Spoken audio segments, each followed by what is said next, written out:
I'm gonna have to go tell the world exactly what's on the list. A polar bear. Alright, so today's video is going to be a completely different video that I normally don't make. Usually I do comic book reviews, and we've even had a comic haul here or there. But today's going to be a new one. We're going to do a top 5 video for, well, the top 5 Batman books for beginners, or the top 5 Batman books to start reading. Whatever we're gonna name this video, it's gonna be, you know, right down below there. You'll see it. It'll be fine. And well, today we're just gonna go over the top 5 Batman books to get started with. And yeah, let's just get started with that.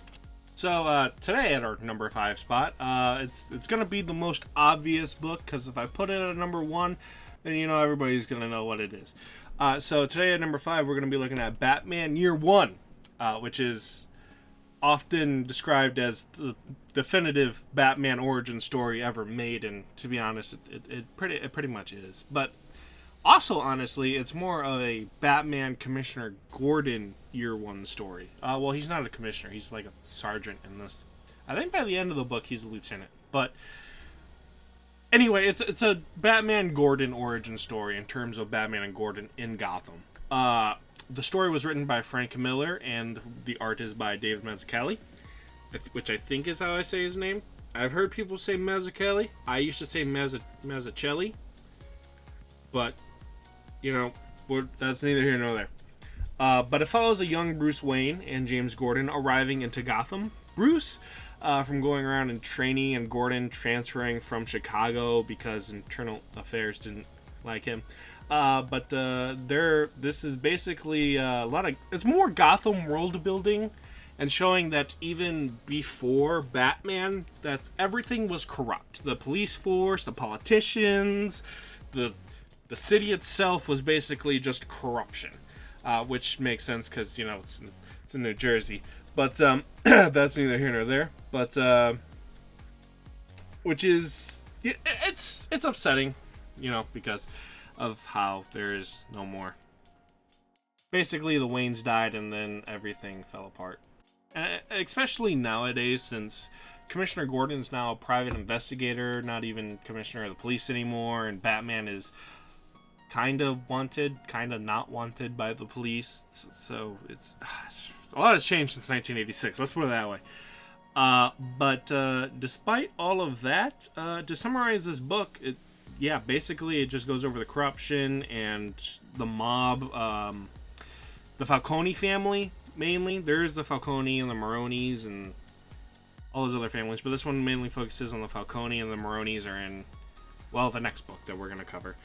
But basically, Bruce doesn't know what is going on, or what he's going to do, so when he goes undercover and then comes back, and then the bat flies through the window, you know, the iconic scene from Batman Year One, the movie scene, Batman number 1. Is it number 1 or is it Detective Comics 27?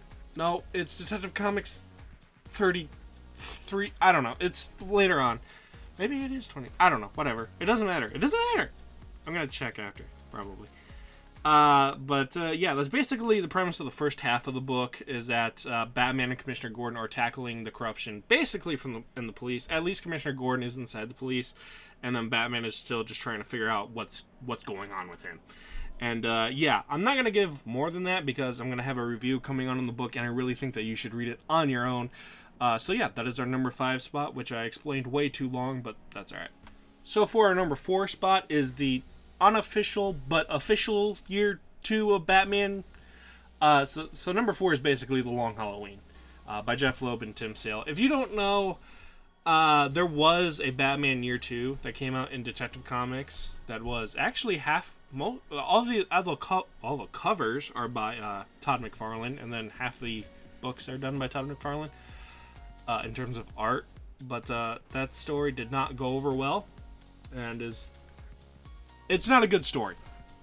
So basically, back in the 90s, I think is when this book came out, DC was like, hey, we need an actual Year 2 that's actually good. So they had Jeff Loeb and Tim Sale write Year 2 basically. So, but this story follows Batman, Gordon, and this time Harvey Dent trying to solve a bunch of well, Harvey Dent's not trying to solve the murders.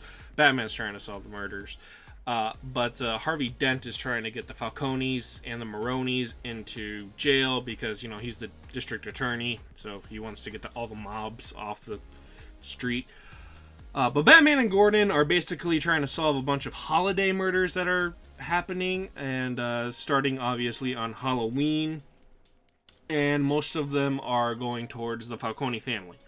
So most of the murders are in the Falcone family, sorry. But there's a lot of twists and turns, and there's a couple side plots that kind of lead up to not much, except that the villain ends up at the end of the book. But, you know, it's pretty good. It's really good. It's a mystery. It's the unofficial year 2 of Batman. So basically, you read Batman year 1, read this right after. You get all of your basic Batman baddies in the book, and there's not even really like new characters. It's a mix-up of a bunch of the old characters, and that's what you like, then it's perfect. Number 3 is honestly another kind of basic book, but it's a really good one, at least for your first read-through. I do have some unique ones after this, I promise. But basically, book number 3 is Batman Hush, which of course is the storyline that people hail as one of the best because it used a lot of Batman's rogues, which is why I'm recommending the story. If you want to get familiar with Batman's villains and a lot of his mythos, Batman Hush is a great starting point because it explains a lot of Batman-Catwoman relationship. It goes over basically every villain in Batman's rogues gallery almost. You got Killer Croc, Joker, Harley Quinn, Poison Ivy's in it, Superman's even in it, and Superman's kind of a bad guy, but that's neither here nor there. And it's basically trying to figure out who Hush is and why Hush is trying to take down the Batman. Which, you know, is basically most books, but, you know, whatever. I have the first appearance of this book signed, first appearance of Hush, signed by Jeff Loeb. I have Batman 609, the second cover. It's in quotations because it's the Batman Day. You already saw it. But I have that one signed. And so, obviously, I love this book. It's a great book. There will be some deaths that you won't be expecting. And, yeah, it's a good one. If you read it, I guarantee that you'll like it. So, that's number 3. Number 2 is a book that probably no one would ever put on their list, but I'm gonna say it. I have the guts to say it. This is my channel. I will do what I want. Now, talking about Batman Zero Year. Hold your horses. Before you get all upset, I'm more specifically talking about the first part of Zero Year, Batman Zero Year Secret City. Because it's better by a lot. I didn't really like the second part, but, you know. Anyway, this is written by Scott Snyder and art by Greg Capullo. There honestly should be no shock that there's a Scott Snyder book on here. If you watch any of my reviews, basically every review I do, I say I like Scott Snyder. But, you know, this is basically the New 52's origin of Batman since Joker Year 1 references Scott Snyder's Batman run a lot. So that makes this book part of the current continuity of Batman, whether you like it or not. So deal with it. Do you need to read this to even enjoy Joker Year 1 or even enjoy Batman at all? No, not at all. So, why am I recommending it? Well, I'm glad you asked. It's because the art and the visuals are great, and the writing is superb. If you want to know more modern origin, it really doesn't get much better than this, to be honest with you. Considering this is also the modern origin of the Red Hood, too, which is also kind of cool. And not Jason Todd Red Hood, which I'm happy about. But, you know, it's the Joker Red Hood. The Joker Red Hood, not Jason Todd Red Hood. It's the, there is also no Robin origin in here either. So, you know, there's no Dick Grayson Robin, which I'm also happy about too. Basically it starts out with Bruce Wayne returning back to Gotham and going undercover in this Red Hood gang, trying to figure out how to stop the Red Hood gang and trying to also figure out what their big plan is. And surprise, surprise, Joker wants to blow up the whole city. Sorry, Red Hood wants to blow up the whole city. So, yeah. This is also, I think, where we saw the quote-unquote first suit just modernized, and I also love how Greg Capullo modernized the suit, so it's looking mint. But that is our number 2 spot. On to our number 1.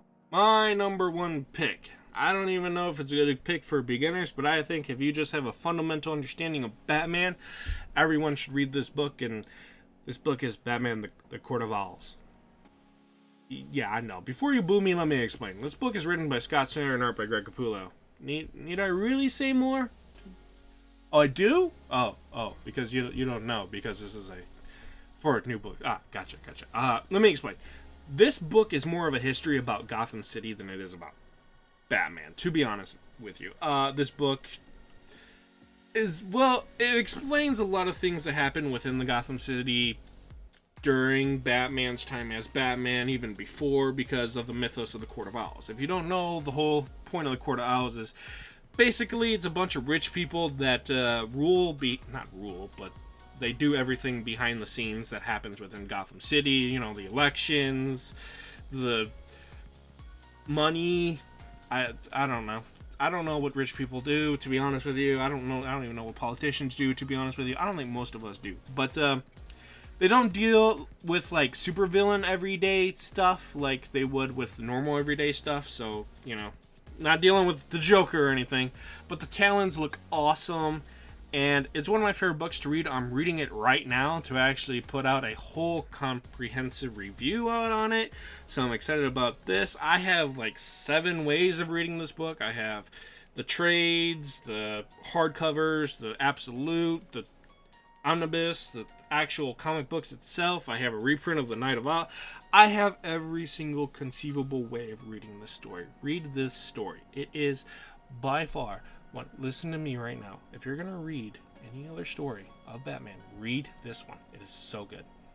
But yeah, that is my top 5 list of the Batman books to start reading. So this is a new type of the video on the channel. If you enjoyed it, please comment, like it and comment what you think of the video. And if you want me to do more like this, tell me what topics you want me to do. I can do other topics besides Batman, obviously. I could, but I probably won't because, you know, I have built a lot of this channel up on Batman. But, you know, I will take your suggestion, and then I probably could do it. I will do it. You know what? If the first person to comment whatever they want, I will do it. Maybe, unless it's about Scarecrow, because then I don't know. But, yeah. If you guys like it, please let me know, and I'll do more of this. So, yeah. And until next time, keep collecting the comics that you like.